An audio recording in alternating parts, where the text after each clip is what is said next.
We're going to be in Isaiah chapter 13.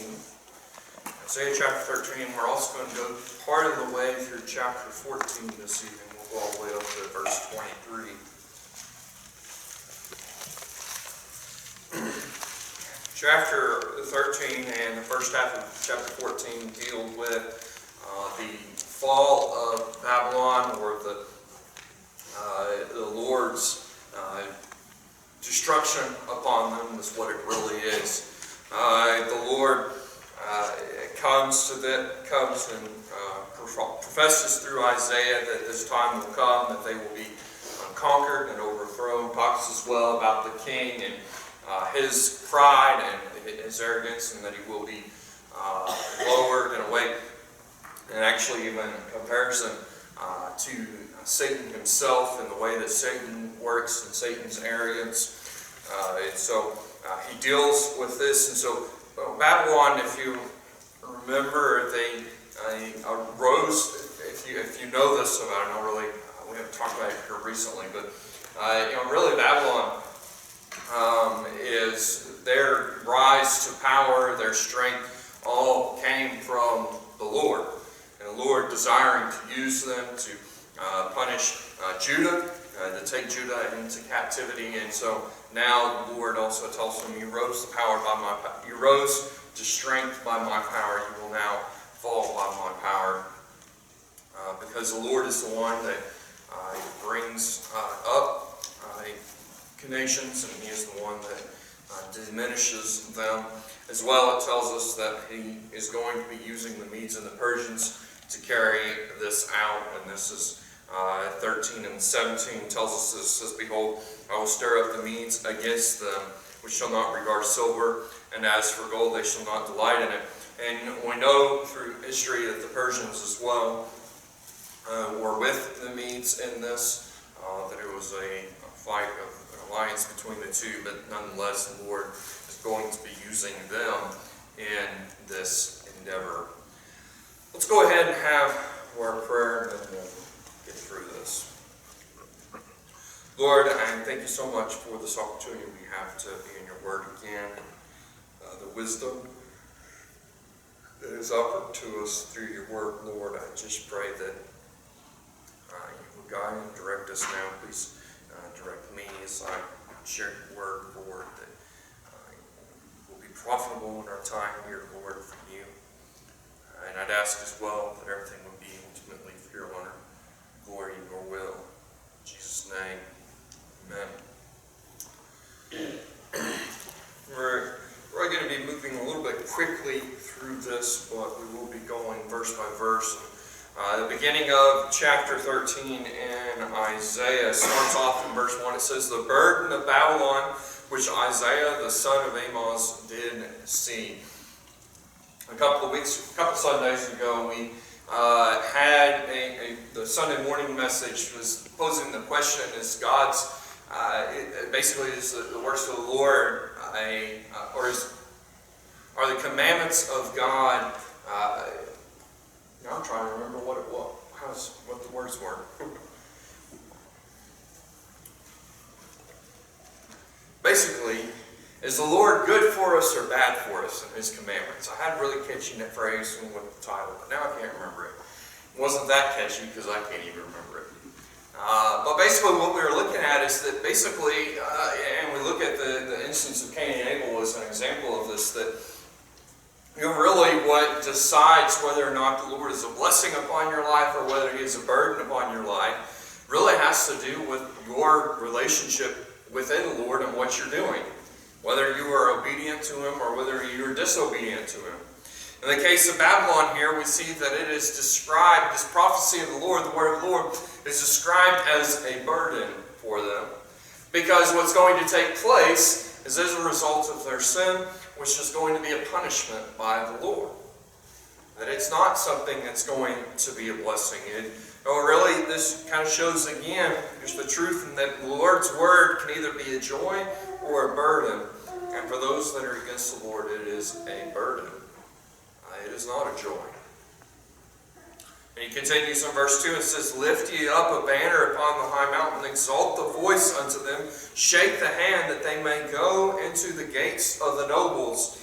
And as is very common with the Lord's prophecies, he tells them in spread what I'm getting ready to tell you. Tell people about what's coming. Put up the banner. Send it to the nobles. Tell them what's coming, because war is coming. In 3 he says, And I have commanded my sanctified ones, I have also called my mighty ones for mine anger, even them that rejoice in my highness. The Lord here, he says that he has commanded my sanctified ones. And as we look through this, we're going to see that what the Lord has commanded them to do is to overcome Babylon. And the ones that he's going to use, as we already talked about, but verse 17 tells us, this is the means that he's going to use. And whenever you hear the word sanctified for it, oftentimes we look at it in the context of us being sanctified in the Lord, right? So we think of it as something as being righteous people following the Lord. But the word sanctified, it just means separated for a specific purpose.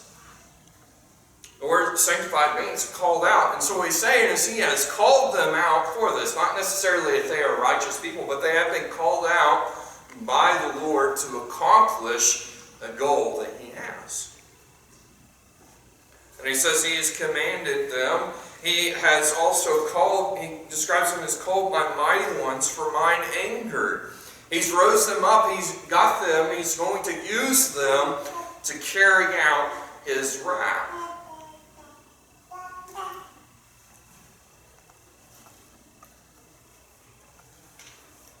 And even in verse 4 continues and says, a noise of the multitude in the mountains, like as of great people, a tumultuous noise of the kingdoms and nations gathered together. The Lord of hosts mustereth the host of the battle. And he describes these coming against, and it describes it as a noise of the multitude in the mountains. And a tumultuous noise. This is a great noise, a great army that he is raising up together, an uproar in a way that he calls it.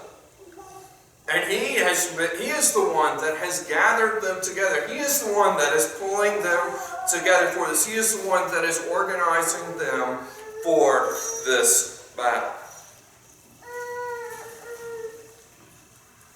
And he even continues and says, and they come from a far country, from the end of heaven, even the Lord, and the weapons of his indignation to destroy the whole land. He describes them here as the weapons of his indignation, or weapons of his wrath, his anger.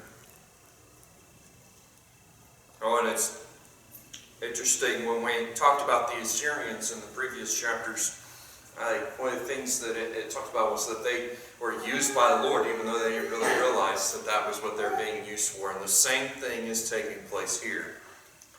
They're doing the work of the Lord, whether they realize it or not. But for this prophecy, what he's saying is he's telling them, this is happening because of me. I'm coming up against to show my power. He will destroy the whole land, and he's going to get into more detail with this destruction. But now we see the day of the Lord as he describes it. In verse 6 he says, Howl ye, for the day of the Lord is at hand. It shall come as a destruction from the Almighty. The punishment of God is coming. It will be a destruction, and it will be his destruction. It says, Therefore shall all hands be faint, and every man's heart shall melt. And they shall be afraid. Pangs and sorrows shall take hold of them. They shall be in pain as a woman that travaileth. They shall be amazed one at another. Their faces shall be as flames. Look at the description that he gives here, what it will be for Babylon during this time. Because he says, Therefore shall all hands be faint. Every man's heart shall melt. He describes here of a people giving up. Feeling, just having no bravery, just fainting at the sight of what's taking place. Falling apart, being afraid, and he describes the pains and the sorrows, the way that they're going to suffer, as a woman that travaileth, as a woman that is in labor. This is how rough it's going to be. This is going to be the destruction, that he uses this to describe it. And he says as well, and they shall be amazed one at another. Their faces shall be as flames. Be burning together.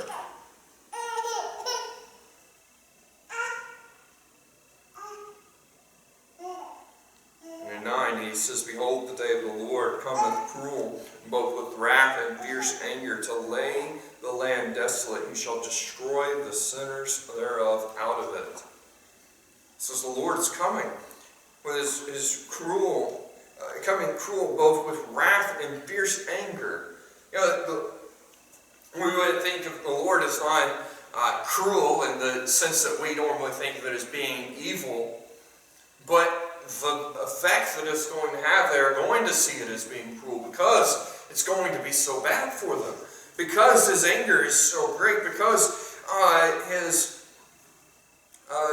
as it describes here, his fierce anger, and that he's going to leave the land desolate. And he's going to talk about it a little bit more, that basically it's going to be it's only going to be inhabited by wild animals after that. That nobody will be inhabiting it anymore.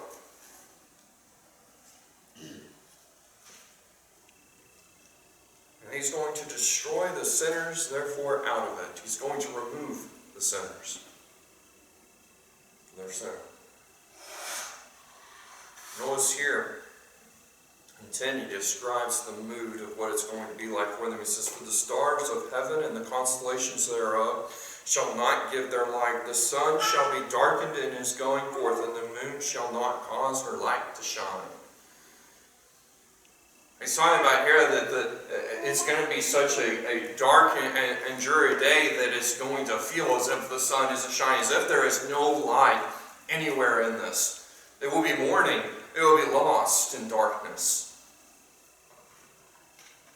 No, for a day to not even seem as if there is light in the day is a pretty dark day, emotionally. He says this is the way it's going to be. No light, nothing bright for them. And 11, he says, I will punish the world for their evil and the wicked for their iniquity, and I will cause the arrogancy of the proud to cease, and will lay low the haughtiness of the terrible. As is common with most of those that the Lord destroys for their sin, they've got a pride problem. He's going to punish them for their evil. He's going to punish them for the wickedness of their iniquity, for the wickedness of their sins. He's going to punish them for their arrogancy, and he's going to cause it to cease. And he's going to take the haughty people, their high-mindedness, and he's going to lower them down. It's going to be a terrible event.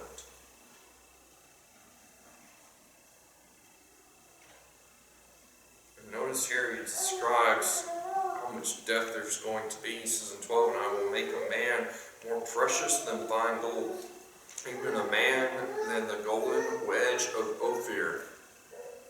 There's going to be so much death in this war, so much battle, that all the men are going, there's going to be so many men that are going to die off that they're going to be the most valuable commodity.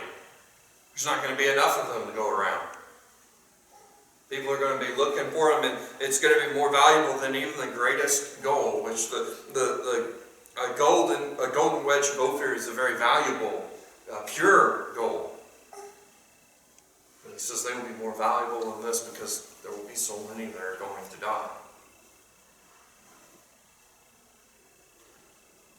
Now he describes further the amount of death that will take place. He says in verse 13, he says, therefore I will shake the heavens, and the earth shall remove out of her place in the wrath of the Lord of hosts in the day of his fierce anger. I think this side where he says, I will shake the heavens and the earth shall remove out of her place is symbolizing just how rough it's going to be and how destructive all of this is going to be. This is, the heavens are going to shake, the earth will remove out of her places. Everything's going to be upended with this. And it will be as a result of the wrath of the Lord. Day of his fierce anger. And he says, and it shall be as the chased roe, and as the sheep that no man taketh up, they shall every man turn to his own people and flee every one into his own land. What's going to happen is this going to be every man for himself. Everybody's going to be for themselves. There's not going to be any banding together, any helping, because it talks about here the chaste roe.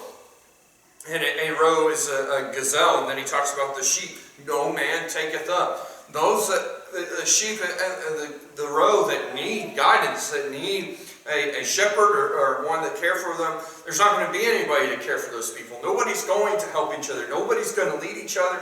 They're just all going to turn. They're going to get their own families, and they're going to take care of their own families and not care about anything else, and they're going to run. Should try and get away as fast as they can. And they're going to run quick. Just like the gazelle.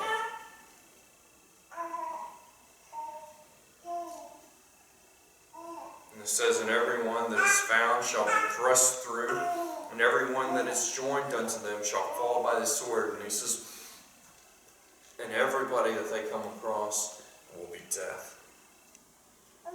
They're going to run, they're going to try and hide, and there's going to be those that are going to be found, and they're going to be thrust through. And all of those that ally themselves with Babylon to try and save them, to try and help them, they will be upended as well. They will be conquered.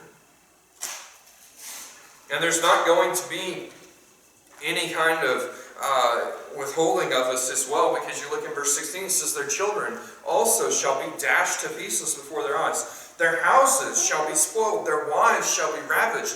It is not just going to be the fighting men. It's not going to just be the men that are attacked and destroyed. But we're talking about the families and the wives. The children and women are going to be attacked and destroyed as well. Children dashed into pieces, and wives ravished. Very rough time. Identifies the Medes as the ones that will be doing this, but in verse 17, notice what else he describes about them. He says, behold, I will stir up the Medes against them, which shall not regard silver, and as for gold, they shall not delight in it. What he's describing here is that their main focus is not going to be the plundering. Their main focus is going to be the killing, the conquering. That's going to be what their focus. The spoiling of it, the plundering of Babylon, well, they'll do that. They'll do it, but they're not going to, they're going to want to kill people first and overcome first.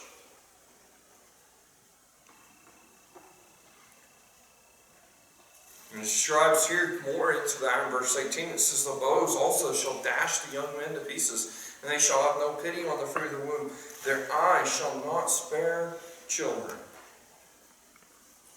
For all be overcome very quickly.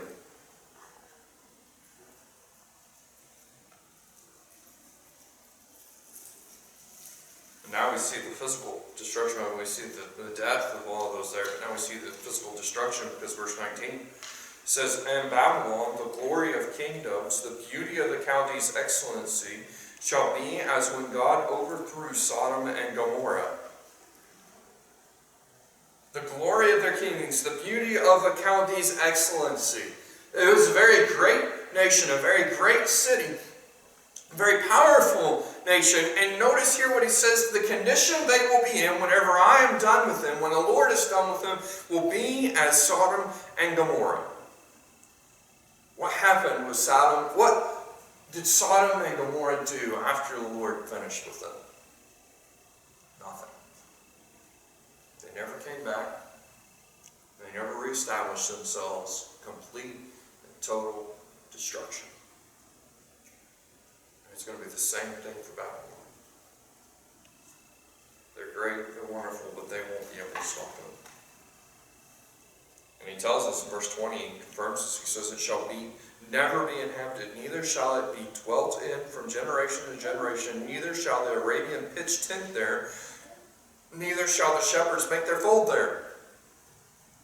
He says, and nobody's ever going to inhabit it ever again.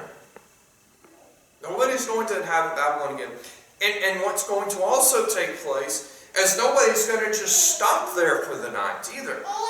He's talking about the Arabians, who were a very nomadic people. They just travel from place to place, stopping wherever was convenient. The shepherd as well. He travels wherever there is grass, just stopping for the night. And he says neither of them will even stop there for a minute, for a night, to pitch their tent, stay a night. There's not even temporary residence will take place here. Complete, total destruction. 21 and 22, he says, "But wild beasts of the desert shall lie there, and their houses shall be full of doleful creatures, and owls shall dwell there, and satyrs shall dance there. And the wild beasts of the islands shall cry in their desolate houses, and dragons in their pleasant places. And their time is near to come, and their days shall not be prolonged." It says, what will inhabit it is wild animals. It says that there will be wild beasts, and there will be wild beasts of the desert shall lie there, and their houses shall be full of doleful creatures. Doleful creatures, it means lonesome, single, they travel alone creatures. Will not be patchless, and it says, and the owls shall dwell there, and the satyrs shall dance there, the satyrs being goats. And it talks about the wild beasts of the island shall cry in their desolate houses, and dragons in their pleasant places. When it talks about dragons here, it's snakes, scorpions of the like that. And it's actually was even later on, I think 1500s, there was a historian, archaeologist that went there and actually discovered everything was filled with snakes and scorpions. And you couldn't go there except for about 2 months out of the year when it was too cold for them to move. That's how overwhelming, overrun it was with all of this. But there was nowhere to live, even if people wanted to. It was too dangerous. It wasn't any good.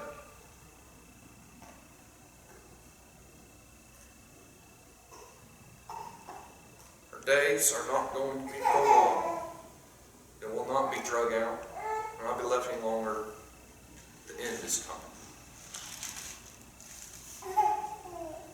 Chapter 14 starts off with the Lord giving the reason for why this is going to take place. It says, "For the Lord will have mercy on Jacob, and will yet choose Israel, and set them in their own land. And the strangers shall be joined with them, and they shall cleave to the house of Jacob." And it says, and the reason for this is so that my people can return home.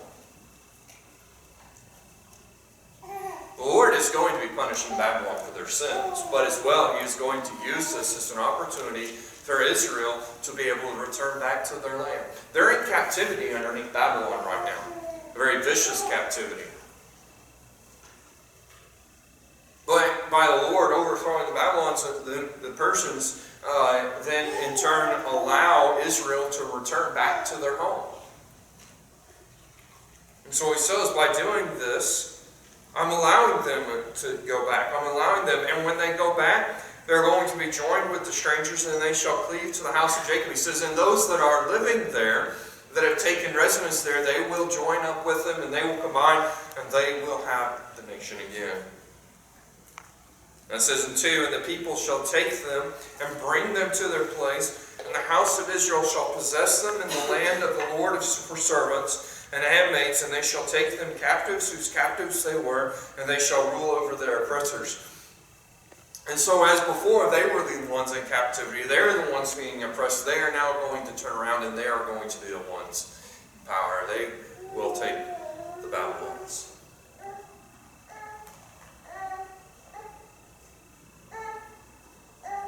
And in verse 3 it says, and it shall come to pass in the day that the Lord shall give thee rest from thy sorrow, and from thy fear, and from the hard bondage wherein thou wast made to serve. And he says, and I will give you rest during that time. My people will be able to rest, be able to return back to it. Their oppression will end. Their bondage will end because their payment's been made.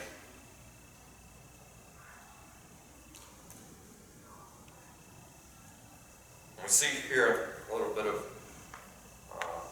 singing of Israel because of this. Verse 4 says, that thou shalt take up this proverb against the king of Babylon and say, how hath the oppressor ceased, the golden city ceased? This word proverb actually means more of a taunting speech. And they're going to taunt Babylon. They're going to rejoice and be excited about the fall of them. Say against the king of Babylon, say, how hath the oppressor ceased, the golden city ceased? The king was so great, he was so oppressive, he's so powerful, his city was so great and so wonderful. Boom, it's gone. It's all ended. How great was that city? Not as great as the Lord.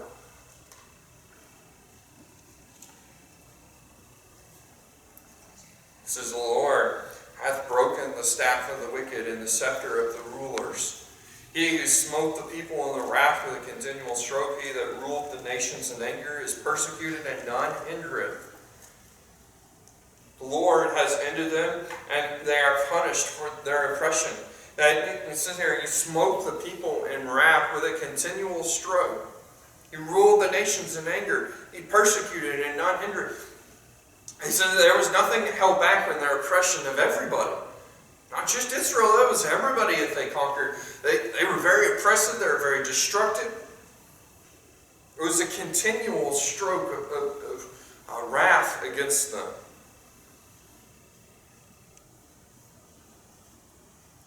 And in verse 7 it says, the whole earth is at rest and is quiet. They break forth into singing. You know, this isn't just a benefit for a joy for the Israelites, but it's a joy for the whole area. The whole known world at this time. He says, it's at rest now. It's peaceful. Because they're no longer in power. Verse 8 says, yea, the fir trees rejoice at thee, and the cedars of Lebanon, saying, since thou art laid down, no feller is come up against us. Even the trees are rejoicing because they're no longer being harvested for the resources of the Babylon king to do what he needed to or move where he needed to.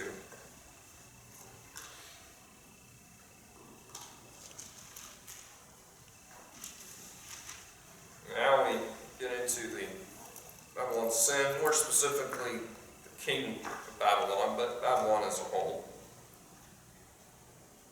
He says in verse 9, hell from beneath is moved for thee to meet thee at thy coming. It stirreth up the dead from thee, even all the chief ones of the earth that have raised up from their thrones, all the kings of nations.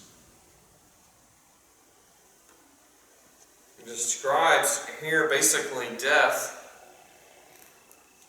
And it says that even all the chief ones of the earth, the dead is stirred up for them. Even all the chief ones of the earth. But for all kings, death comes. For all the powerful people in the world, death comes. For everybody, death comes.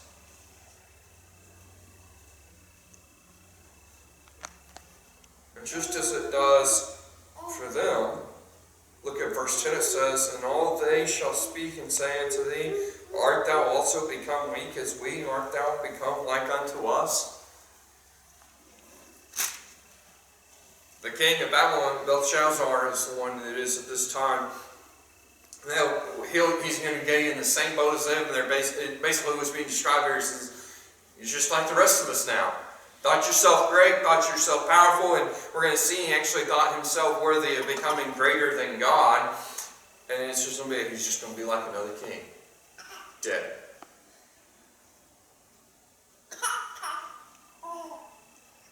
In verse 11 it says, thy pomp is brought down to the grave.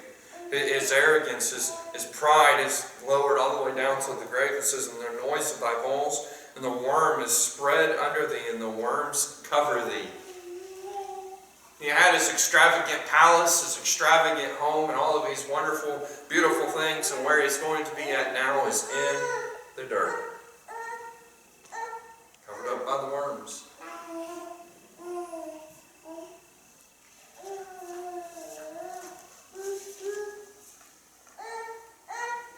Notice here now, 12 through 15, we have the glory of Belshazzar, and really in the way he's described, he's handling like Satan in this.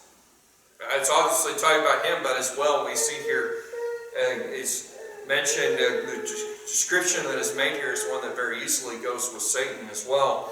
It says, O art thou fallen from heaven, O Lucifer, son of the morning, how art thou cut down to the ground, which just weaken the armies?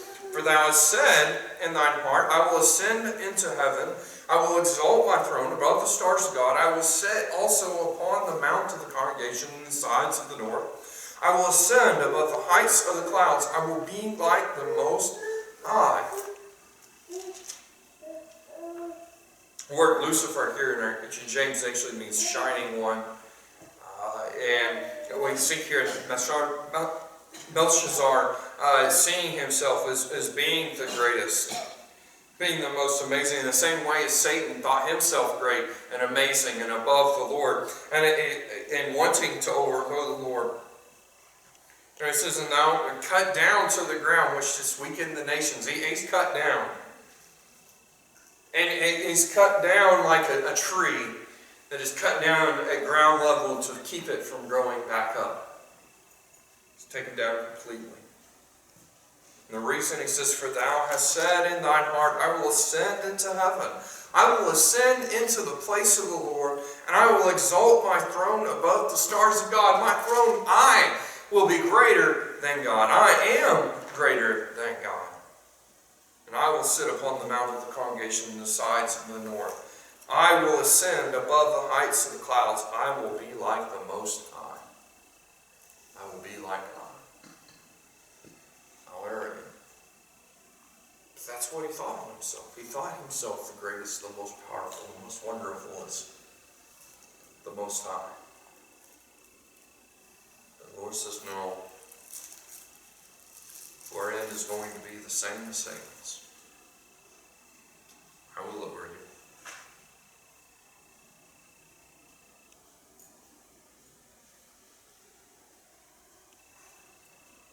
It says, yet thou shalt be brought down to hell, to the sides of the pit.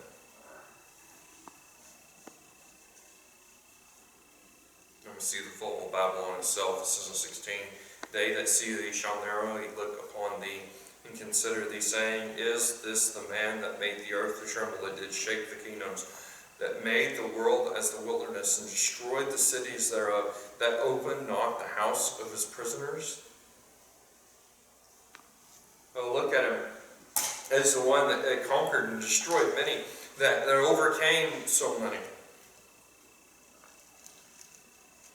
But notice here what everyone will think of it in verse 18. It says, all the kings of the nations, even all of them, lie in glory, every one his own house. So it talks about all the other kings. Normally, what happens is they are rejoiced, they are given a proper burial, they're seen as being great.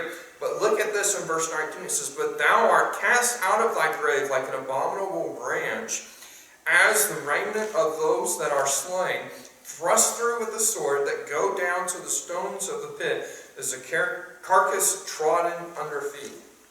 Thou shalt not be joined with them in burial, because thou hast destroyed thy land and slain thy people, and the seed of evildoers shall never be renowned. It says, unlike them, you're just going to be thrown out. You're going to be despised because of the evil man that you are.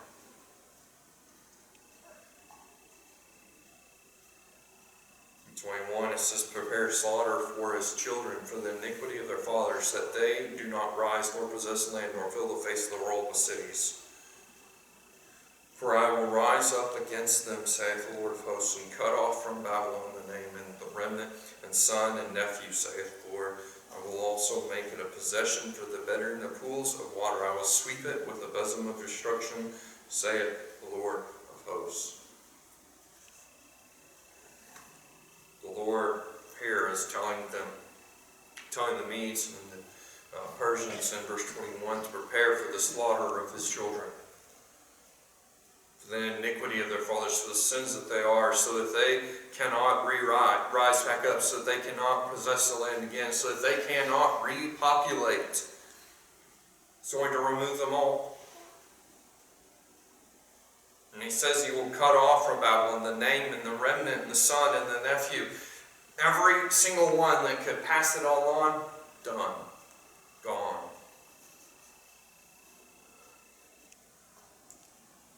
It says again, it shows what we'll possess, and he says, I will make a possession for the bittern.